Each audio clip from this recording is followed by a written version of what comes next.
A light blue background with a dark blue oval in the center with text within it.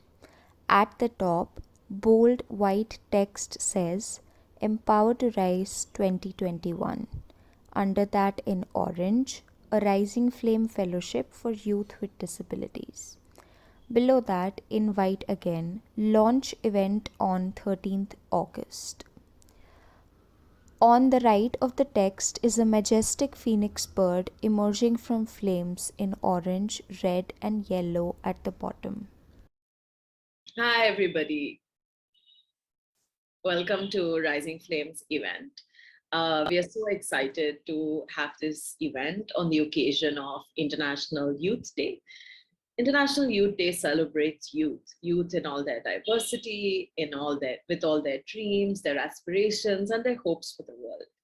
We at Rising Flame are excited to celebrate youth with disabilities today. We have two segments to this event today. The first segment is where we will be exploring conversations with three youth with disabilities. We have today with us three youth with disabilities who will speak to their dreams, their aspirations, their struggles. How did they navigate the education system? What has been their professional journey? And so much more. So we're really excited to have three fabulous youth with disabilities with us today. The second part of this event, of course, is our Empower to Rise Fellowship. We are thrilled and overjoyed to announce our fellows for 2021 today. So stay tuned, and we are very excited to have all of you with us.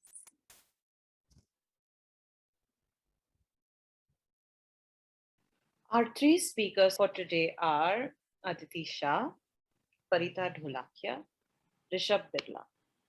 Let's begin with the first speaker. Aditi Shah is a technology enthusiast with a passion for security, accessibility, and she currently works with Microsoft as a data and applied scientist on their security response team. She has a bachelor's and a master's in information technology from the University of Mumbai and a master's in cybersecurity from the Georgia Institute of Technology, US. Having faced numerous challenges of being amongst the first few blind students to pursue a STEM career in India, she's determined to make the journey smoother for those wanting to take a similar path.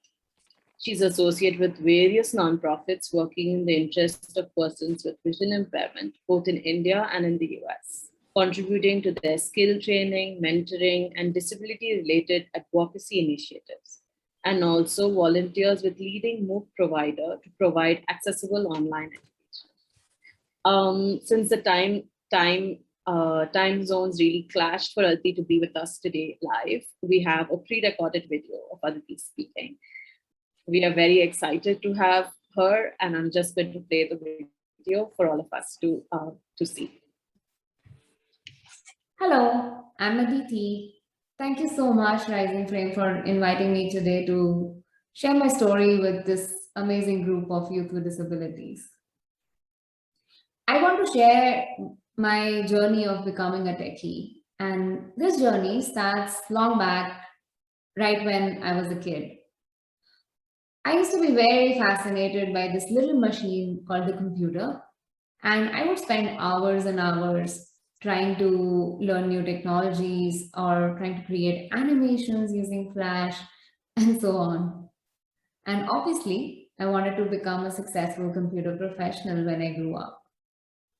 However, this very feasible looking dream was shattered because of a turning point in my life.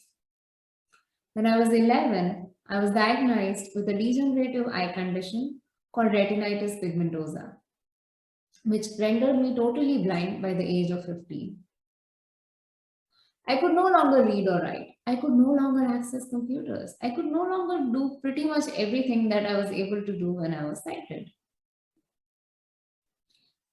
However, after a brief period of self-indulgence, I realized that there's nothing I can do about changing this situation.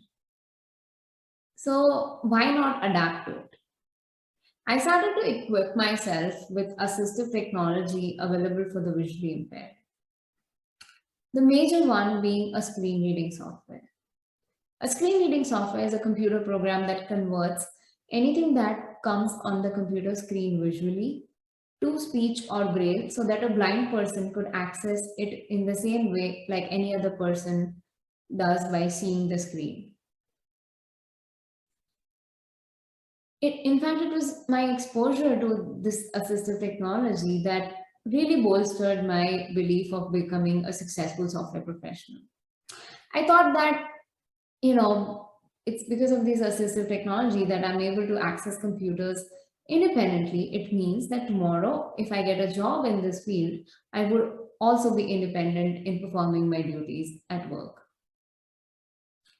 I also thought that by being in technology, I would be able to innovate more solutions which would transform the lives of many other people with the power of technology, just the way this technology is helping me today. And hence, I decided to pursue my journey of becoming a software engineer. This journey wasn't a bed of roses either. I completed my class 10 with flying colors. And when I approached different coaching institutes to prepare me for pursuing my studies in class 11, 12 in the science stream, nobody would accept me.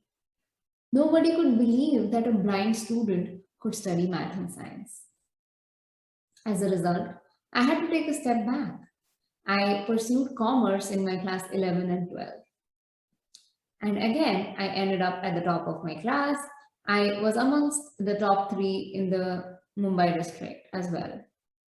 Because I did well in mathematics in class 12, I was accepted into the Bachelor's of Science in Information Technology program at the University of Mumbai. Again, this was a path less traveled. No blind student before me had ever pursued a STEM degree at the University of Mumbai, which meant that there was no accessible study material available for me.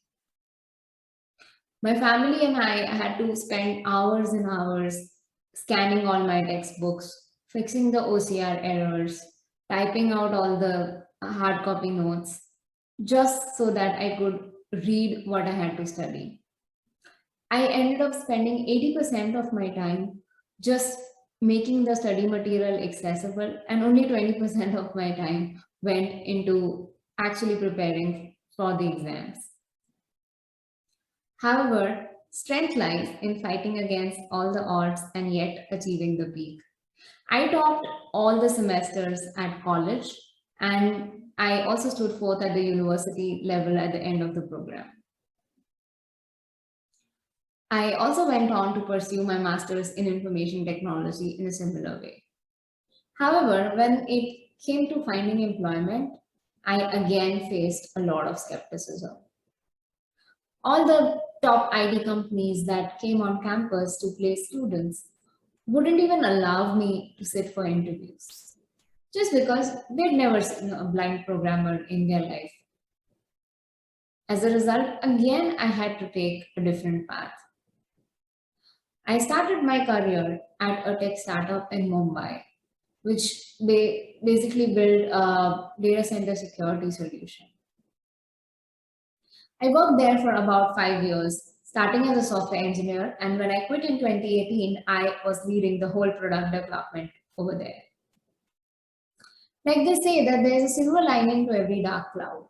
My work with this startup got me interested in cybersecurity, and I decided to pursue it as a specialization in my career. I applied to top cybersecurity programs in the United States, and I was finally accepted to the Georgia Institute of Technology Masters in Cybersecurity program. And hence, in August 2018, I moved to the United States. My journey in the United States was very different than in India. In India, I had a lot of family support. Here, I had nobody to read out my books. I had nobody to help me get to my classes. And hence, this became more of a journey of independence. The university support kicked in, and they provided me accommodations like mobility training to learn my routes using a white cane to all the buildings where my classes would be conducted.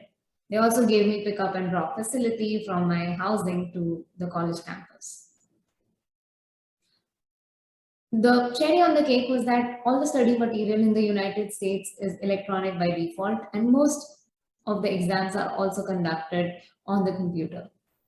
Hence, I was no longer constrained by the abilities of my scribe, and my performance in the exam reflected exactly what I knew. I graduated from Georgia Tech with a 4.0 GPA and lots of self-confidence. After graduating in December 2019, I started working at Microsoft as a data and applied scientist, and I continue to work over there. I work with their security response team where I build machine learning and AI based solutions to help Microsoft fight all the bad hackers and make the world more digitally safe and secure. To my journey, what I can say is that do not hesitate to dream big. Dream as big as you can, however improbable, impossible the realization of that dream looks to you right now. And after you dream big, do not hesitate to take that first step towards your goal. Had I not taken the first step of moving out of India and coming to a faraway country where I barely knew anybody, I wouldn't have realized my dream of working as a software engineer at a big tech giant like Microsoft. So, dream big, do not hesitate to take the first step, do not hesitate to get out of your comfort zone, and remember that nothing is impossible. You just have to find a different way to do it. Thank you so much for inviting me again, and all the best to everybody for your future. We have next with us today another fabulous speaker, somebody who has worked with Rising Flame in the past, and we are really excited to have her with us. Paritha Dholakia is a health communicator. She started losing her hearing from age 19 and currently is a late deafened adult. She has a condition called osteogenesis imperfecta, a rare brittle bone disorder that has led to around 23 fractures till the age of 13. She works towards promoting healthcare equity and is an accessibility tech crusader. More often than not, she is one of the least confident people in the room. We're really excited to have Paritha here with us and for her to share her journey. And thank you so much, Srinidhi, for that welcome. And I'm really excited to be here today. And if I can see a raised hand for all the least confident people in the room, hello. So, good afternoon, everyone. I hope this volume is fine and you can hear me quite well because I'm wearing, invisible noise cancelling headphones wherein I can't hear what I am speaking or how loud or, slow I am. That's how being deaf is. You cannot hear what you are speaking. Only when I'm shouting at my husband, I definitely know that I am loud. So I hope this volume is fine. Yeah, I'm also a little low on energy because I have been detected with COVID recently. So after getting all the vaccine shots, but I'm better and I did not want to miss this opportunity to connect with all of you. All right. So first of all, thank you so much, Rising Flame, to give me this chance to speak with all of you. And also, I want to start off by saying that today I'm going to narrate a few parts of my life experiences of what I have been through and where I've come till now so far, and also give you some instances of some, incredible moments that actually left a deep impact and something that, keeps coming back, keeps like a flashback, and you're like, okay, this is maybe what the moment that changed my life. So I was born as a blue baby, given 24 hours to survive, and the doctors were like, mostly she will not make it. But at that point in time, I made those first 24 hours, and I think that was the first battle that I had to fight for the numerous more to follow. I have had my first fracture at the age of 3 when I was racing with my older sister for a nightly dose of iron supplement, and bang, I had a fall. I broke my bone. From then till the age of 13, I broke almost most of my bones almost 23 times, and I have undergone like 7 to 8 surgeries to insert metal rods, screws, and whatnot. As Srinidhi mentioned, I have osteogenesis imperfecta, which is a rare brittle bone disorder. Right? For me, going to the hospital was very common. Every time I visit, the security guard used to be like, "Ab kaun sa haddi toota hai? Which bone have you broken now?" Or like we had landlines back then, and if we did not pick up the landline at home, my dad will call the hospital because to ask if I was admitted there. Because when I was a kid, there are just two places where I could be: home or the hospital. Yeah, and many of you have congenital issues will relate to that. So you can imagine that school childhood was a very difficult part. In fact, I hardly attended school. I think only in the sixth standard, for the first time, I attended all the days of the academic year. Fortunately, my mom homeschools kids, so I could take notes of what is happening in the class, and I stayed up to date. I was a good student, and my school was quite accommodative. I have given exams sitting in staff rooms with plasters on my legs, and passed those exams. But I hardly had any friends in school. I could not play with them. I could not connect with them. I'll disappear from the class any day, just there. And the teachers kept warning them that you need to be careful and tender towards this girl because she can break the bone anytime. So people maintain that distance with me. I specifically also remember one instance in 10th standard when the principal of the school had called me and she said, "Do you want to file your SSC nomination form in the disabled category?" I was quite confident and I said, "No, I don't want to do that." Primarily because, till that point in time, never have my parents treated me different or, made me feel that I have a different life, have different challenges or anything like that. They treated me the same as my siblings. They never made me an outlier in any group. And also because my orthopedic surgeon had assured me that by the time I turned 15, 16, my bones would have gained strength and I would be okay. So I had that hope that, okay, after my 10th, now that I've turned 15, I've not broken a bones in so many years, I would be okay. OI is a part of past. Of course, there are two other things that are lifelong that OI has left me with. One is that I have a limp when I walk. One of the time when I had broken my thigh bone, they did not heal correctly. They healed with a curve because of which my one leg is shorter than the other. But that is there lifelong. And also I have a very bad tooth structure. I keep on chipping my tooth even when I eat something as simple as a candy floss. So these are the two things that are there, and I accepted it. Like, okay, I can, do this, and I could be okay. Similar to most students with too much of life, hope for life after 16, I would goodbye to school and look forward to have a normal next phase of life. But hello, osteogenesis imperfecta treated me again in the form of hearing loss. There's too much of ossification inside my hearing canals. I have tried surgeries, failed at them, lost hearing in 1 year due to surgical complications. I think that was almost from the age of 19 that I started suffering from hearing loss. While I was doing my bachelor's in pharmacy in Mumbai, I started experiencing reduced hearing. I did not know what is happening to me. The teachers were wondering why am I not responding, and I was there wondering why am I not listening to them. Right? I remember this one situation very well. We have this Viva where an external validator comes and asks you questions. Oh, she was so mad at me during a Viva round. She was like literally fuming at me in front of the whole class, saying that why are you asking me to repeat the question? Is it because you do not know the answer or because you are not hearing the question? Well, that was one of the first such moment of shame for me, where I did not know how to react. You know, I eventually went and explained to my teachers that I am facing this situation. This is a new developed situation. Please help me out. And there are things that I heard like it is all in my brain. You know, my hearing is not at all impairing my learning. It's all in my brain. And that was the first time actually that I had gone out and spoken with someone about my hearing loss.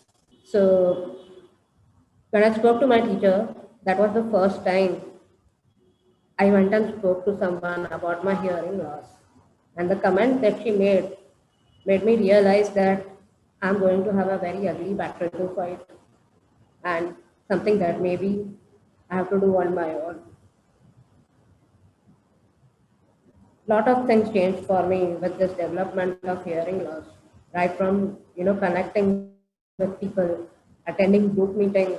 I was the cultural secretary of my college at that point in time. I used to participate in plays and dramas and everything. Everything reduced, just stopped. Because somewhere my confidence got affected. I did not know how to react to this completely new territory. What I did not lose was the ability to complete my dreams. I had plans to do my master's in US and I continued with those plans. And I really would be thankful to my parents for that because they ensured that whatever I have planned or dreamed, I continue on that path. They had that faith in me. And their faith and support mattered a lot. Right?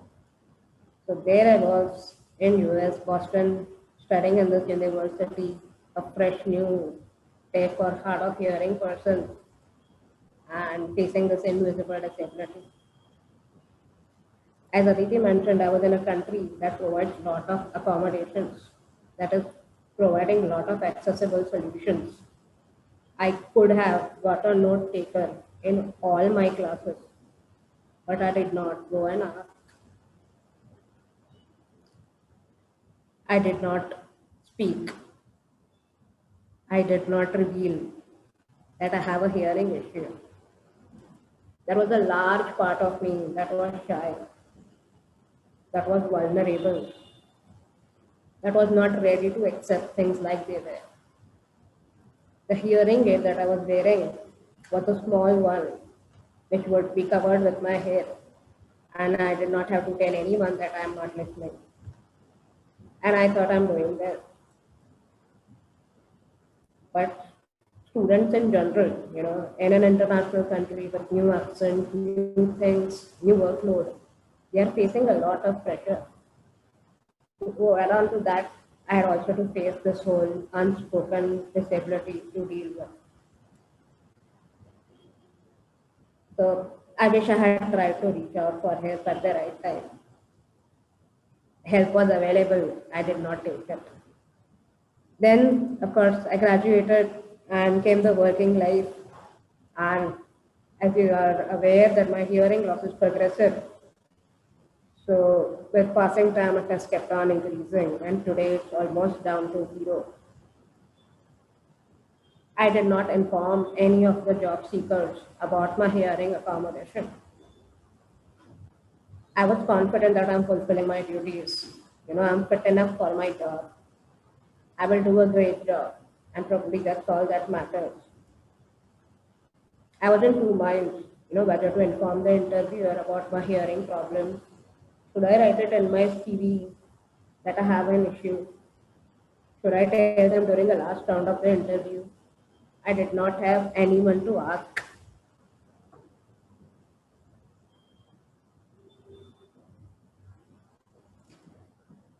I took stress at job interviews, at meeting new people, interacting with bosses. Every day was a stress. While work ability is all that does matter, what also went wrong eventually had me split into two people. One was the normal person that every employee sees, the jovial one, the one who doesn't always answer the questions asked, but one who is happy and does her job well. And the other person, the one who is silently suffering and silently stressing herself each day. Each day during lunchtime, she's worried that she will have to go and join her colleagues and have lunch with them and talk to them in a noisy environment. That person also had to rush for all meetings and ensure that she is the first one there so that she can get a place where she can see the face of the speaker. She dreaded office parties because for the life of her, she missed out on all the jokes. She hated making presentations because she was always worried that she would not hear the questions asked from the end of the room. I get severe tinnitus when I deal with such kind of stress. And more than 70% of my days, every day, I sleep with heavy ringing in my ears. But I added this stress to my own life because I did not reveal my problems. And because I thought that with the hearing aid, I'm fine and normal, I can make it. I think that was quite wrong. I should have accepted it at the right time.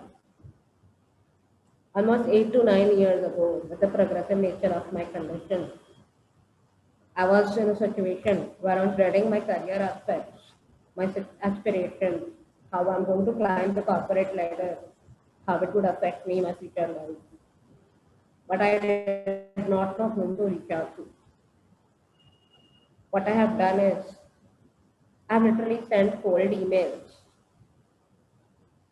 on LinkedIn to DNI leaders, influencers, and tried to ask for help. I've tried to get more clarity on the situation.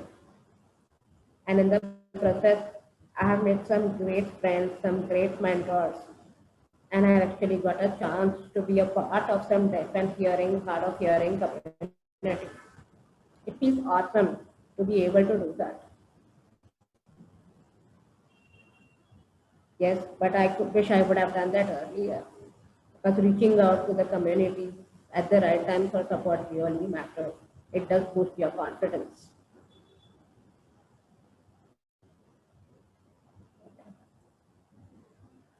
At my current organization, I work in a pharma company in Mumbai since the last 7 years now. And I still remember the first time I revealed to my manager that I am facing this situation. His first reaction was all like, "Oh, no wonder you do not hear us when we call you from the back." How he always thought that I am absent-minded or arrogant to ignore calls and certain comments. Yeah, I did not know that this image has been formed about me. But had I not revealed, maybe a lot more would have got lost in translation. Typically, my day at work involves a lot of meetings, presentations, connecting with different stakeholders. And people who are aware of my situation are amazed with the way things are being worked out. Sometimes I amaze myself too. But how I do that is I rely a lot on written communication. Right? I leverage the available technology, software that provide live captions, hardware. There are certain hardware that can collect voice from all the speakers in the room and transcribe it for you. My team, my company has been accommodative. Like if I'm in a meeting along with them, they will put it in the chat box that Farita, this question is directed to you. Or when the managing director or the directors of the organization joins a meeting with me, they turn on their videos to ensure that I can see their movements. These are small gestures, but they can help me a lot. Right? Definitely there is a lot more that they can do. And all this is going a long way. But for them too, it's an uncharted territory. Like they too have never dealt with an employee like me. Hey, but we all are learning here. The good thing is for you and I is that people are including us in their conversations. Organizations today are talking about DNI, are talking about empathy. But I strongly believe that inclusiveness is incomplete if we are not talking about the disabled community too. According to a recent report, some 90% of organizations are talking about DNI. But out of these 90%, only 4% are talking including disability in these conversations.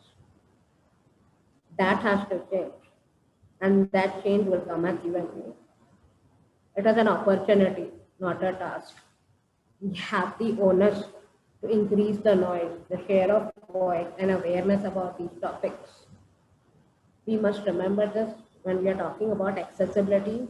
It has to be an equity that has maintained across the world. It cannot be reached till all places around us provide the same benefits.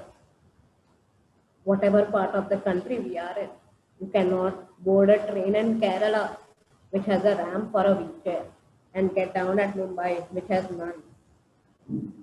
It has to be a two-way thing. If I'm booking an Uber cab, I get to know if the driver is there, but the driver doesn't get to know if the passenger is there. And yet they keep calling me, where do you want to go? And I'm like, good, I'm not listening your question. Why are you asking? But that has to change, and that change has to come with you and I. But yes, there is a lot of support that is available, but we have to reach out and find out how we can go around that. One thing that the recent COVID situation has brought in is a lot of new terms and new lingo. The one that I do not like is unprecedented. But the one that I really like is new normal. New normal stands for hope. New normal stands for adaptability and shows that people are ready to change as the situation demands. So I think for all of us, it should be that let's make an inclusive and accessible society the new normal. Thank you. And congratulations to whoever is winning the fellowship today. Thank you so much.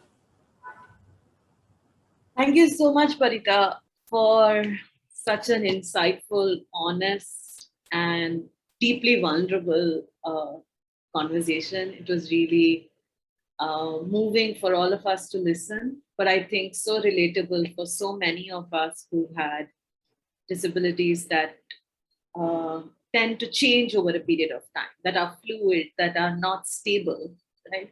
And I think that says a lot for all of us, and there's so much learning in your journey for us. But I think importantly, the wisdom that you have shared also speaks so much about the fact that we need to find that community, right? And what that community facilitates for us often is so much more than just access needs, right?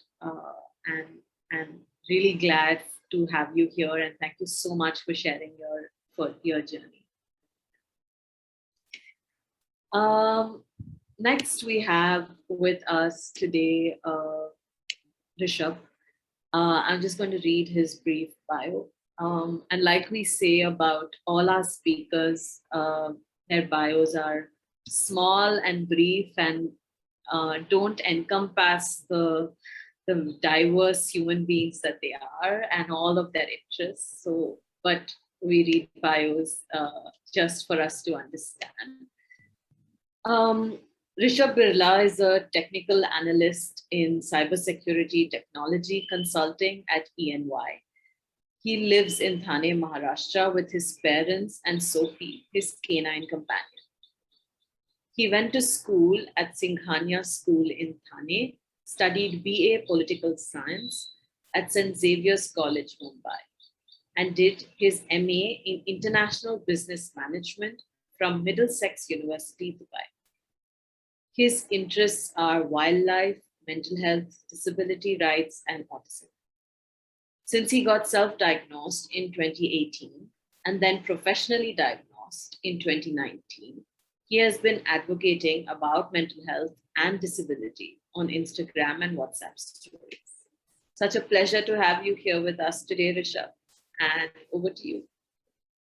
Thank you so much for having me here, and thank you so much, Rising Flame, to give me this opportunity to share my experience as well as my journey.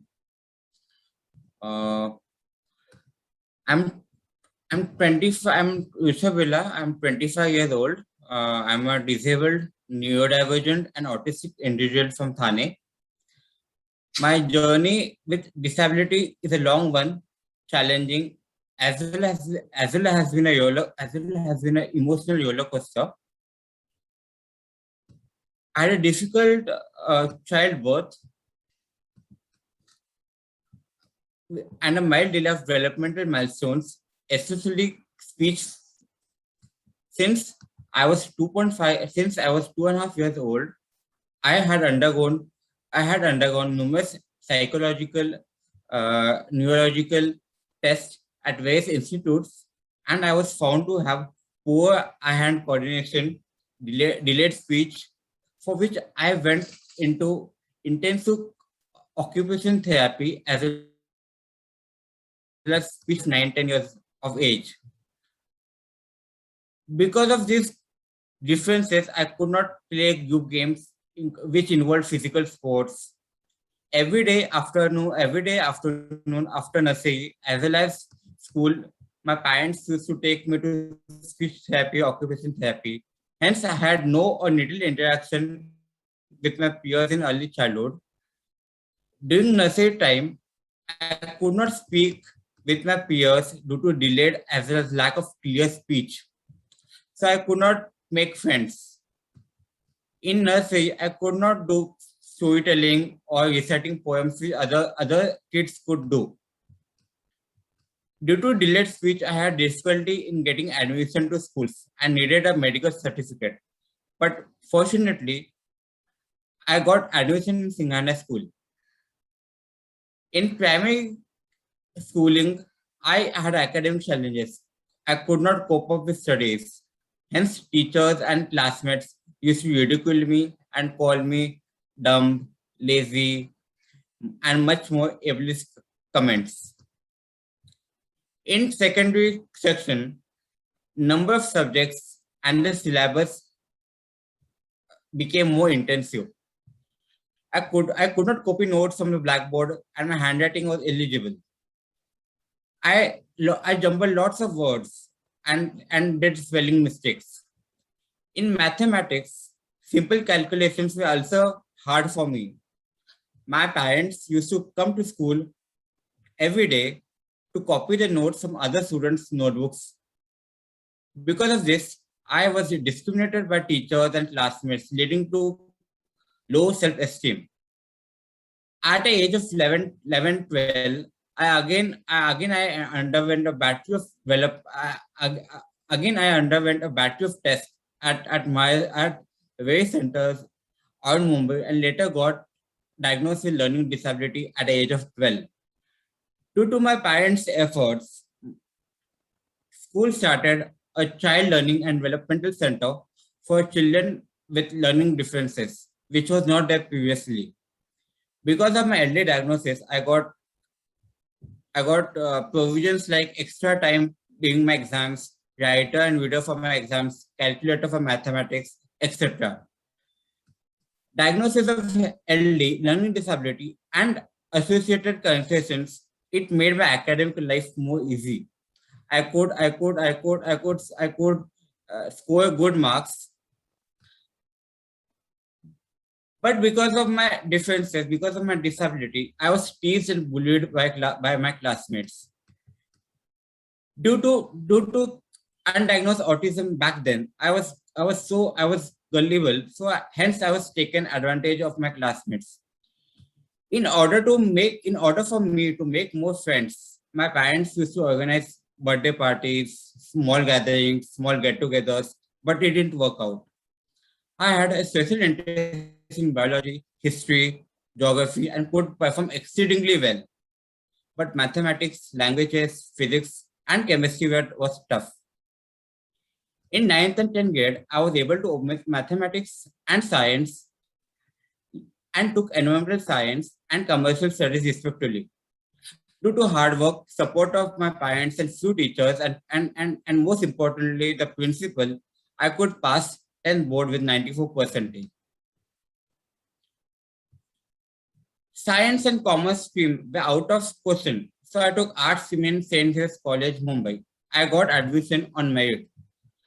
My social difficulties were pronounced in college atmosphere as I could not connect to my peers. I couldn't as I couldn't learn street smartness. I was treated like a child, and I was treated like a child by teachers and classmates alike.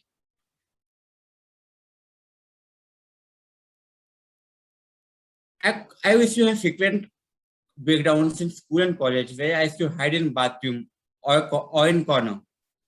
Since school and college days, my parents used to take me to mental health counseling. Everybody, including mental health professionals, were hell bent on fixing my disability and mental health by an ableist mindset. During later period of college, I got sincerely interested in wildlife, so I started attending zoology lectures.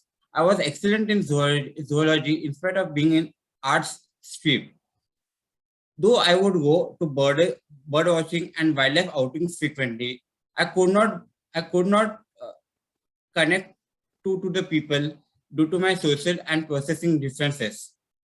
Being political science as a favorite subject, I graduated BA in 2017 in spite of academic hiccups. I wanted to make a career in wildlife, so I started volunteering with different NGOs.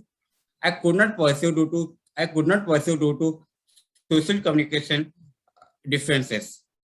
During this period, I happened to meet a friend of my parents who became my mentor, and they all encouraged me to pursue an MBA degree from abroad. So I did my master's from Middlesex University, Dubai. I stayed there for almost a year in hostel without my parents. That is when I realized I have drastic social communication differences. There I started reading about mental health, neurodiversity, autism. In spite of multiple visits to various health professionals, I remained undiagnosed professionally. I self-diagnosed myself with autism after my own intensive research, which was later confirmed by mental health professionals. Getting an autism diagnosis at the age of 23 was a turning point in my life. I consider my autism diagnosis a rebirth. I got answer for all my differences, challenges, struggles since my childhood. In university, back at Dubai, my parents had to frequently visit Dubai as I had many mental breakdowns. My university life was also challenging, but I got fortunately support from few friends and professors who used to help me academically and socially. As I have an invisible disability, no one would believe me, and I was labeled as awkward, weird, lazy, stubborn boy up to this date. After completing my master's, I came back to India, and my mentor gave me an opportunity to work in marketing position in his startup. In that job, that involved talking with many people which autistic people have challenges with. There was one senior I could not get along as she could not understand my disability and support needs in spite of disclosing to her. During this period, I did a vocation course to develop my skill set with an organization who works with people with disabilities, where I got introduced to applying a job at EY, which was for neurodivergent people. In spite of not having a background in IT, I could get in due to my intelligence, good mannerism, and curiosity. Currently, I'm working at home, so this is a boon to me.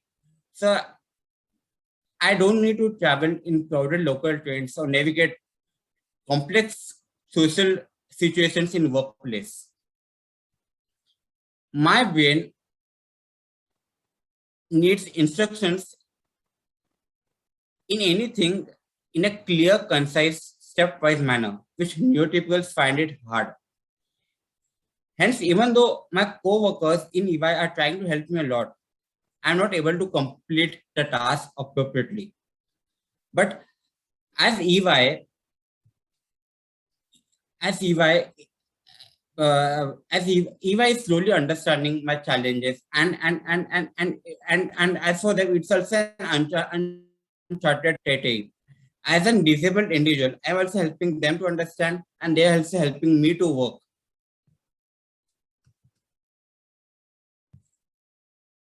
As I'm going adult, my expectations as well as of my society are not getting fulfilled. Hence, I get frequent bouts of depression as well as trauma. Still, if I understands and gives me time and space to process things and work at my ease. I haven't thought of like as an disabled individual, I haven't thought of like I'll be doing my master's, I'll be completing my schooling, I'll be have a good job. I would like to thank people believing in me. My journey of 25 years isn't easy, but believing in yourself and close people believing in you makes a lots of difference. The journey is hard. The journey is hard. It will be difficult. It, as I say, it is a mixed journey of thorns as well as soft lawn. I wish my autism diagnosis could have been made early and back in childhood.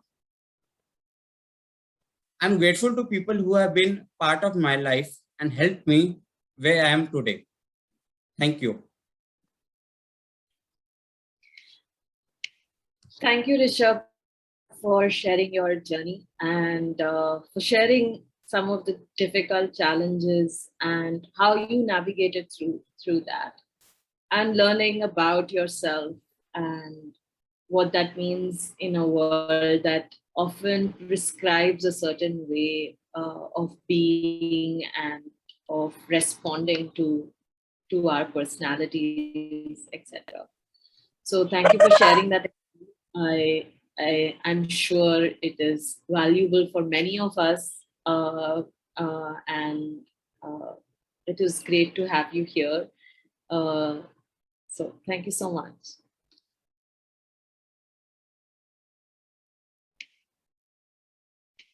So we've come to the next part of our event, the part where we announce our fellows. But before we do that, we have a small video which explains this journey of Empower to Rise, why we chose this event, why we chose this idea, like what was the thinking behind our formation of a fellowship program for youth with disabilities, and just for us to see what has the journey been like, where did we start and where are we now. A light blue background with a dark blue oval in the center with text within it. At the top, text in orange says, Rising Flame Presents. Below in white, Empower to Rise 2021. And then in orange again, a fellowship for youth with disabilities.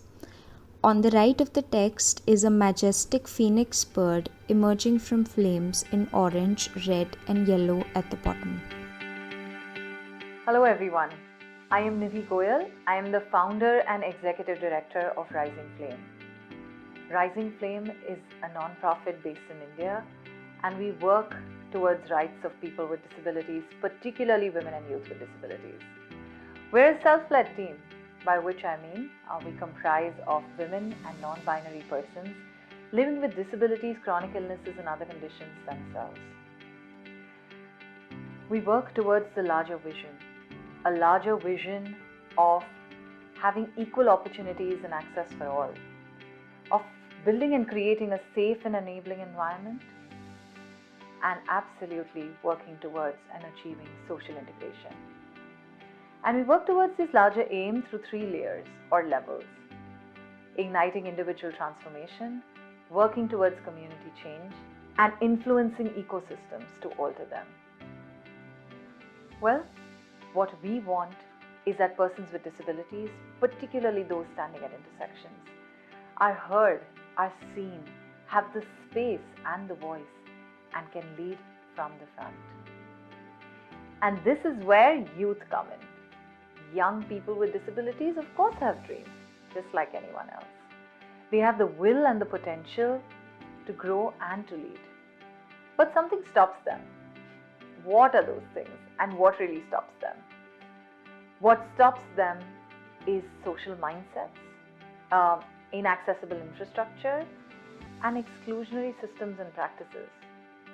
Let me tell you a story of my life.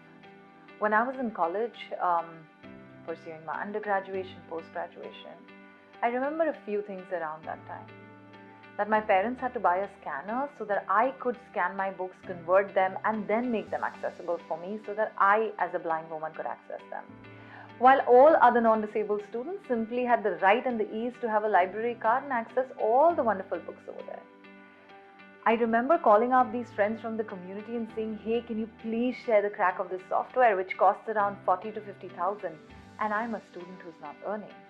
But I really need this software because that would help me operate the computer independently. The list could go on and on. But I remember, and I concluded a few things from that period, that I did not read as many books as I would have liked to then.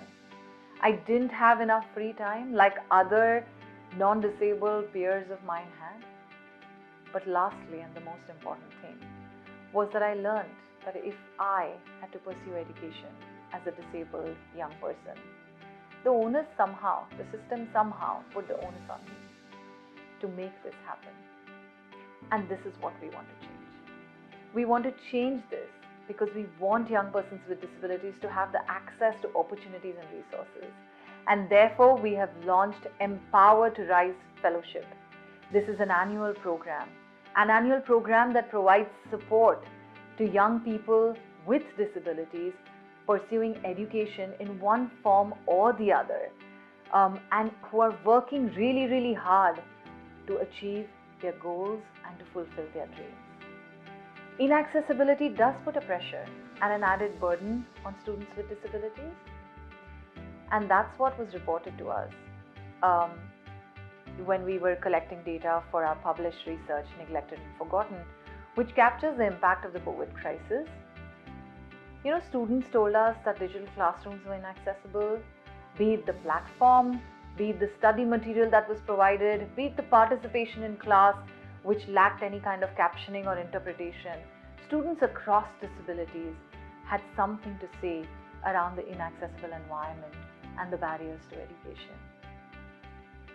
And so Empower to Rise Fellowship was conceived to provide 2 kinds of support to young students with disabilities.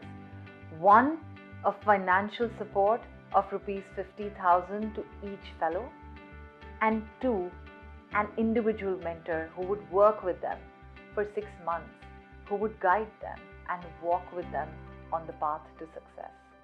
We opened the call for application and responses started pouring in. It was overwhelming. It was heartening and heartwarming, both. It was heartening to see the kinds of support that students were asking for and how much support was needed. Students across disabilities, across genders, across geographies were sending in applications.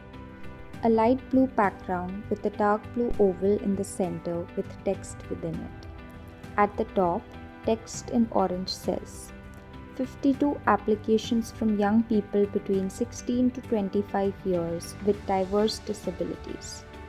Below is a bulleted text in white. Blind and low vision, deaf and hard of hearing, speech disabilities, locomotor disabilities, cerebral palsy, intellectual disabilities, developmental disabilities, psychosocial disabilities, multiple disabilities. Next to the text is a majestic phoenix bird emerging from flames in orange, red, and yellow at the bottom. A light blue background with a dark blue oval in the center with text and graphs within it. On the left is text in orange, geographical location. Below is a pie chart that indicates the following data. Rural 13%, urban and semi-urban 87%. On the right is text in orange, gender. Below is a pie chart that indicates the following data. Men 59%, women 35%, gender not specified 6%. Next to the text is a majestic phoenix bird emerging from flames in orange, red, and yellow at the bottom. And the applications were pouring in English, in Hindi, in sign language, and audiovisual formats. And what did we do then? We went through a rigorous and a very difficult internal shortlisting process. And then we simply went to the experts, to our esteemed jury of 3 members. Parmesh Shahani, Vice President, Godrej Industries, and founder of the award-winning Godrej India Culture Lab. Rahul Bajaj, Senior Resident Fellow, Vidhi Center for Legal Policy and Rhodes Scholar, Oxford University. Amba Salalkar, Bridge CRPD SDG Officer, Capacity Building Unit, International Disability Alliance. Hi, this is Parmesh. I'm part of the jury for the Empower to Rise Awards by Rising Flame. Amba, Rahul, Nidhi, the entire Rising Flame team and me have just gone through one of the most incredibly difficult judging sessions. Each application for these awards has been so special. We've been so moved hearing about the stories of courage and resilience from disabled youth across the country, and it's been very, very hard to choose just a few winners. Everyone who applied has such an incredibly powerful narrative, and we know that we can only award a few winners, but we hope that this award galvanizes a lot more of you to have confidence and faith in your own self. And I hope that everyone who's seeing this actually comes out and supports more initiatives like Empower to Rise, so that Rising Flame in years to come can create more and more of such awards to empower more and more incredibly talented disabled youth across the country to reach their whole potential. So Nidhi and team, thank you so much for including me as part of the jury. It's been one of the most amazing experiences of my life. Lots and lots of love to everyone who participated, all the winners, and all of you.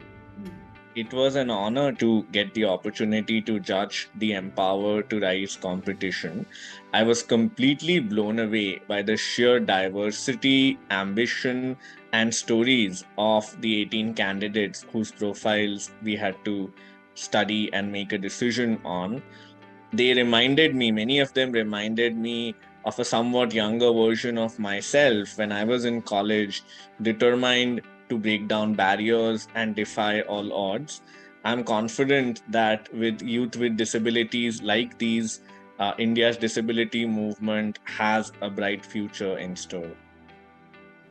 One of the things that struck me as a panelist to decide the ultimate beneficiaries of the Empower to Rise program is the fact that we have youth with disabilities, the future of the movement, the future of the country, who are still struggling for basic statutory rights, accessibility of learning materials, accessibility of college campuses, of assistive devices or access to assistive devices. And to me, that underlines the fact that as the disability movement goes, we really need to ensure that the laws that many of us fought for, the conventions, the protocols, all need to be in place, and in effect needs to be available for everyone, because this is what this program sought to do was go beyond the minimum that people were able to do. But it appears that even those thresholds are not being met, and that's something that I am concerned with. But I'm also really delighted to see that the youth is so vibrant and look forward to what they have to accomplish. Thank you. And we finally have our 3 Empower to Rise 2021 fellows. And we are hoping that their journeys contribute to systemic, social, and holistic inclusion for them and for all others. A light blue background with a dark blue oval in the center with text within it. At the top, text in white says Empower to Rise 2021 and then in orange by Rising Flame. Below are Rising Flame's website and social media links. Web risingflame.org, Instagram risingflame_now, Twitter Rising Flame Now, Facebook Rising Flame Now. On the right of the text is a majestic phoenix bird emerging from flames in orange, red, and yellow at the bottom. Thank you for watching the video, and we are just I'm just going to introduce our jury member, Mr. Parmesh Shahani, who is here, and he will announce our winners for today. And we are very excited to have each of our winners join us today. And so I'm just going to, and over to you, Parmesh. Thank you, Srinidhi. I love seeing that video, and I'm also excited to meet our winners today. Love seeing Nidhi on the video, and also thanks Aditi, Parita, and Rishabh. It was so good listening to you over the past 1 hour and your stories. And as I just mentioned on the video just now, it was really my good fortune to serve on this jury. And it was really very difficult to select just 3 out of the 52 applicants that approached us. And they all contained so many multitudes in terms of representation of disabilities, gender, geography. And so for all those watching this, this presentation, please help support the next iteration of the Rising Flame Fellowship so that we can award more and more awards to those that are necessary and continue this, this good work. So all 52 applicants were absolutely amazing, but we had to select just 3, and the 3 fellows that we chose stood out for us due to their sheer drive and ability in the face of so many challenges and disadvantages. 2 of the 3 young people that we have selected have come from small towns and made their way to bigger cities for their studies. Each one is living with a different disability, but what blew us at the jury away was their determination and perseverance that just was shining through all their applications. And they really exemplify Rising Flame's ethos of just thriving despite all the injustices that are perpetuated by a hostile world. So each of these fellows has gone through very overwhelming odds, but has chosen to follow their passions and pursue their vocation in extremely competitive fields. They're all already on the way to achieving their dreams, and we hope that this support will make their journeys a little easier, lighter, and faster. And we hope that, like the logo of our Rising Flame Phoenix, each of these blazes a trail that makes it easier for others to follow.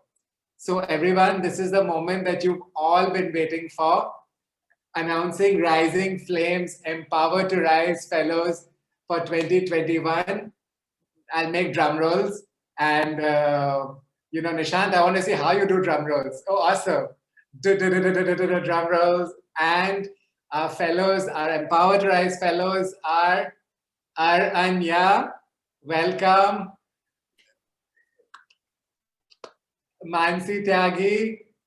Congratulations, Mansi. And Shireen Sultana. All of you, we are so proud of you. Congratulations to the Rising Flame Empower to Rise Fellows for 2021.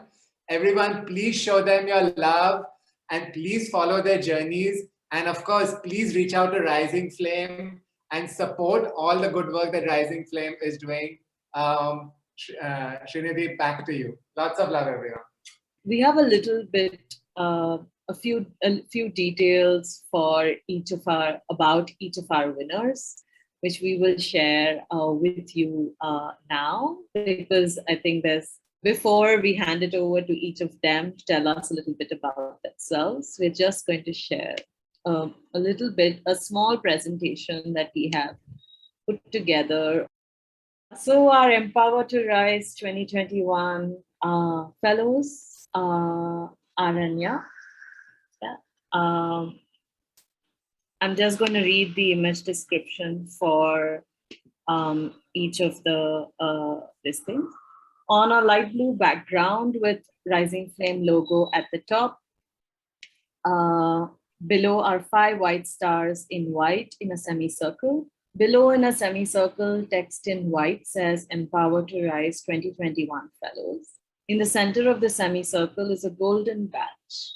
On the bottom is another string of 5 stars in a semicircle. Light blue background with the second image. Light blue background with Rising Flame logo in the bottom right corner. On the top, red color text says Empower to Rise 2021. And we can see the full image now.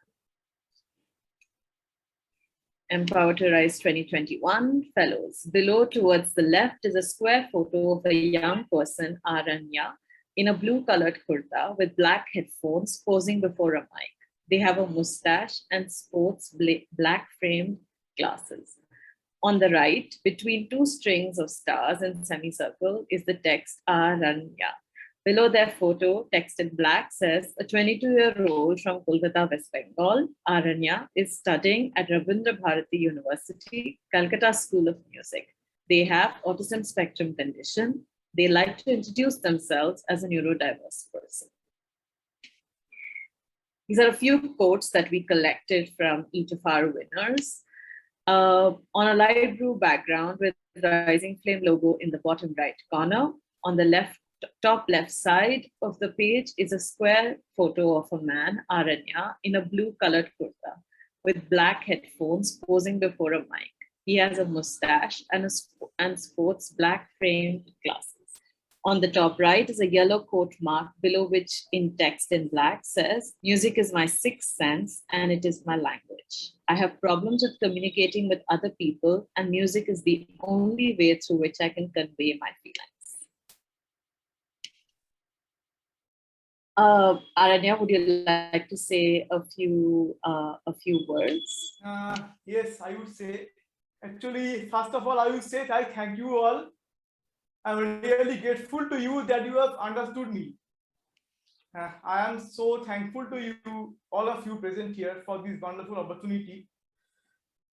This is a landmark opportunity for me, and I hope it will help me to fulfill my dream. I'm really overwhelmed today. I'm Aranya from Kolkata.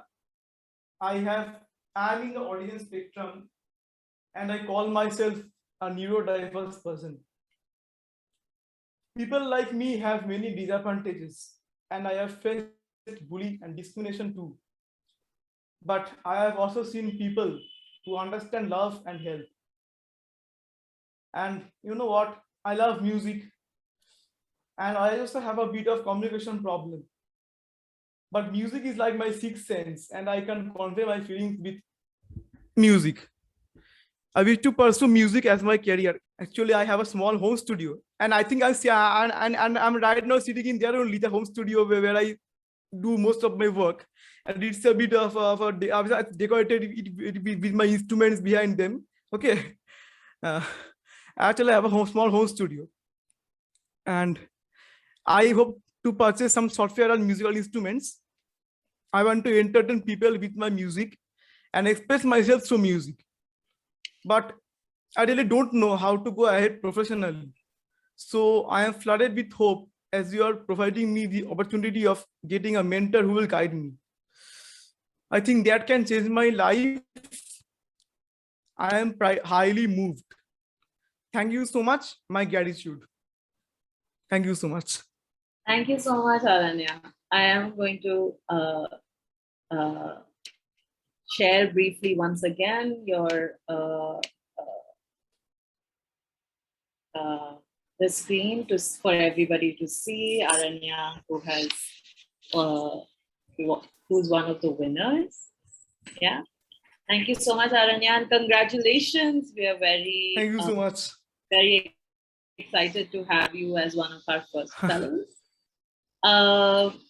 And now I would request Mansi Tyagi to turn on her camera and her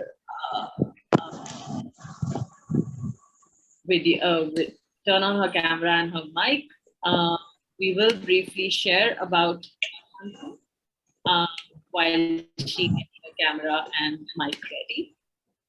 Light blue background with Rising Flame logo in the bottom right corner. On the top, red colored text says Empower to Rise 2021 Fellows. Below, towards the left, is a square black and white photo of a young person, Mansi Tyagi, in a top with flowers on it. She has her hair tied back in a pony and is standing tall as she smiles. She's wearing a pair of glasses with a black frame. On the right, between two strings of stars in semicircles, is the text Mansi Tyagi. Below the photo is text in black saying a 21-year-old from Muradnagar, Uttar Pradesh, Mansi Tyagi, is visually impaired. She has studied history and political science at Miranda House. Mansi, can you briefly join us so that you can speak? So hello everybody, I'm Mansi Tyagi. And first of all, I want to say a huge thanks to Rising Flame for considering me capable for this fellowship. And I'm very delighted and can't express joy in the world. So the scholarship provided by Rising Flame will be very useful for me into my studies. Like I want to become a professor of political science, and I can use this money in my studies, like buying different books and other equipments required me in my studies. So thank you so much. Thank you so much. Thank you so much, Mansi. You just see a couple of quotes taken from Mansi about her journey and what she wants from the world. Janika? Yes. My goals are determined by my will and are not affected by what others will think. Thank you, Mansi. And over to our last, but not the least, our fellow, Empower to Rise fellow, Shireen Sultana. I'm just going to share we are just going to share a little bit about Shireen, and then we can have Shireen speak to us.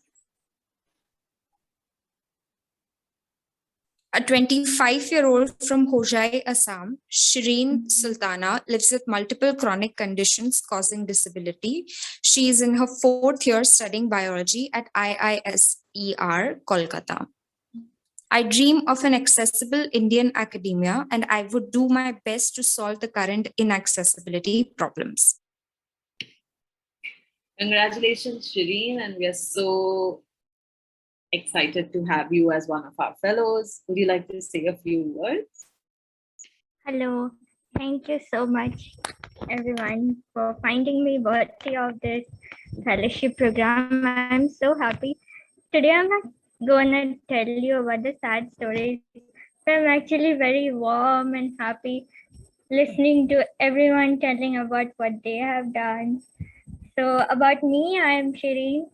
I'm a student in fourth year studying biology. I love it very much, but though I love biology, I'm passionate about the accessibility problems that people like me face in pursuing lab work. So the lab isn't a very welcoming place for me, and still I haven't figured out how to make it more accessible, but I'm trying my best to do it. Thank you.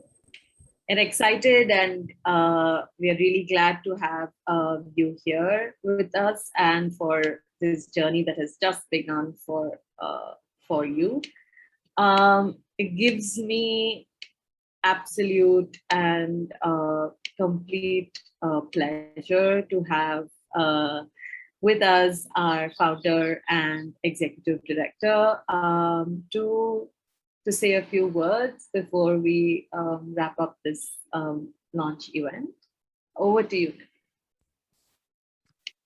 Thank you so much, Radhi. First of all, congratulations. Many congratulations to our three winners, Aranya, Mansi, and Shireen.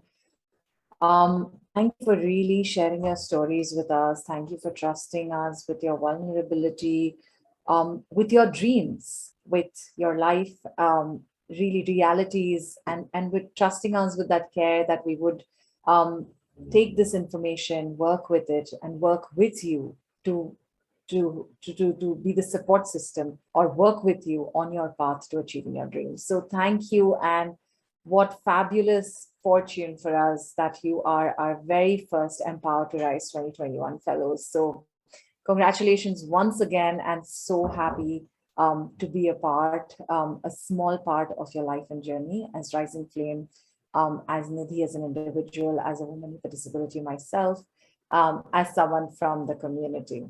I do want to reiterate what one of our jury members, Parmesh, and I'll come to thanking our jury, but I do want to reiterate that the process was really difficult. It was very difficult, not just because we had to choose like less than 5% or 5% of the applicants, but it was also very difficult to see what youth today were asking for. What was the support that we're looking at? What's the kind of world that we're dreaming of, wanting to build, or are living in? And I think that's a takeaway that we will always have with us through this launch period. This whole application process, the 52 applications basically came together, cemented the foundation of this program, cemented for us that this program was needed and will be needed till systems and structures change in a way that they should, till social integration doesn't remain a dream, it becomes a reality. We also want to thank all the applicants because it's because of you that this changed from Empower to Rise Awards, which would have been a financial support, to Empower to Rise Fellowships. There were many applicants who wrote to us saying, yes, we need support for X, Y, and Z. As one of our jury members, Amba, already said, that we really thought that we'll go beyond the statutory requirements and support people over and above that. But what we realized that, rights that other students took for granted, we had to support for that, and which was even okay. But what our applicants did for us was not only bring us back to this grassroots of, or this root of, this is our right and we're not really getting even that support, but also added the layer of, but we don't know what to do with this support going forward. We need some kind of network to tap into. We need a guide, we need a mentor. And we all know the importance of a guide, a mentor. We're all in different places in our life because someone paused and said, hey, you're worth investing in. So thank you very much, all our applicants, our finalists, that you brought this program, that you helped us evolve. And at Rising Flame, we are absolutely responsive to the community, the needs that are articulated, the needs that are felt, the needs that are shared. And so this program, within a short period from the window of announcement or opening up of applications to the announcement of the awards transformed to sort of respond to the needs of the community and grew and became a more holistic and a better program, I would say, shifting from being a financial support to being a holistic support around having the financial award and a 6-month mentoring support. So thank you once again, each and every individual. It really is not that you did not deserve this award. It really is that we had to make a decision, and 3 winners have to be selected for their journeys, for what they brought to the table. Having said that, I also want to say that this difficult journey was taken with us by our esteemed jury, 3 fabulous people who I know personally and professionally both. So Parmesh, Rahul, Amba, thank you so much. It really would have been extremely challenging if we didn't have individuals like you thinking, handling each application with so much of love, compassion, empathy, and care. Really diving deeper into each story, into each life, understanding, pausing, thinking, reflecting, feeling that discomfort, feeling challenged, thinking again and reflecting again, and then arriving at a decision. So really thanks so much for doing that and taking that journey with us. I really want to also thank our 3 speakers. When we say that this fellowship is for the youth, and it really wants youth to become leaders of tomorrow, to be self-advocates in their own space, to work towards building inclusive, holistic spaces, and work towards more social and systemic inclusion by example, through their journeys, through their work, and so on and so forth. All 3 of you, Aditi, Rishabh, Parita, thank you for consenting again to share your story through this platform, to not only bring home the point that youth, investing in youth, creating support systems, and building that foundation to empower youth with disabilities is extremely important, for reinforcing the point and lifting that invisibility around youth with disabilities, for sharing your stories to say that youth with disabilities have dreams and desires and have the will and the potential to move forward. So thank you so much.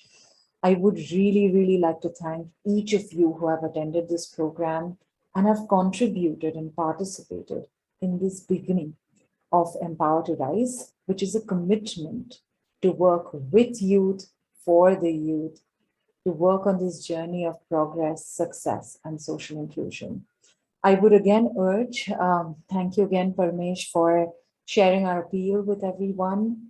This has been launched as a program that is supporting 3 youth with disabilities. And I can assure you that we want to grow, expand, support, and bring more and more young people with disabilities along with us in this journey, in this fellowship, in this empowerment process. So each and every one of you can contribute in different ways to this journey, and we'll be really happy to have you as a part of the Rising Flame work and effort and initiative, through your physical presence, through your funding support, through your mentoring, offering to mentor young people, to being young people with disabilities yourself who lead by example and are role models. So we really would urge each and every one of you to come and join hands with Rising Flame to take this Empower to Rise journey much, much ahead and beyond, for the future of youth and for the future of the disability rights movement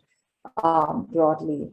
I don't think my thank yous will be complete if I did not thank people who have made this happen.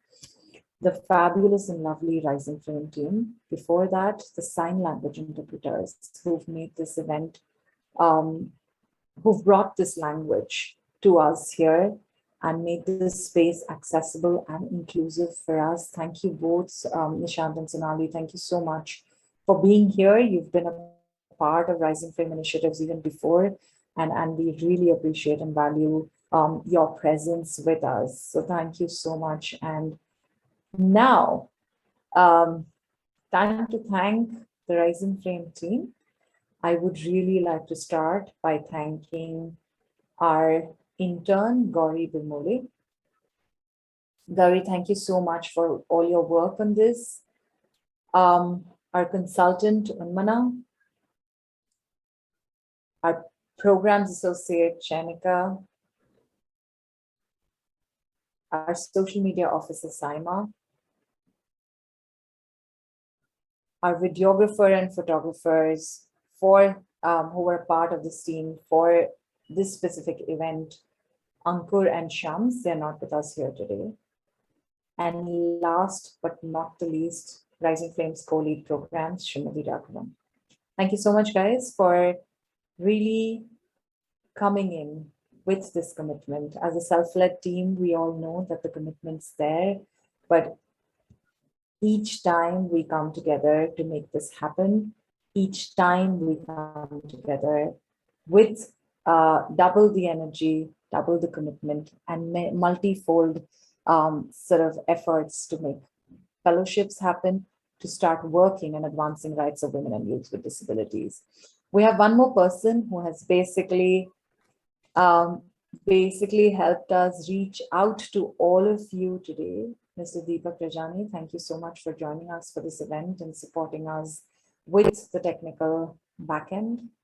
I think it's a privilege to host this space. It's a privilege as a founder and executive director of Rising Flame to have an organization, to have a self-led team, to be associated with movements, with networks, with activists, with individuals, with diversity and inclusion champions, and with youth who have one goal towards moving ahead, striving more, moving ahead, working for greater inclusion, access, and integration. Thank you, everyone. Have a lovely day, and thank you for being here. Empower to Rise 2021 by Rising Flame. Rising Flame's social media links as follows. Website risingflame.org, Twitter Rising Flame Now, Instagram risingflame_now, Facebook Rising Flame Now.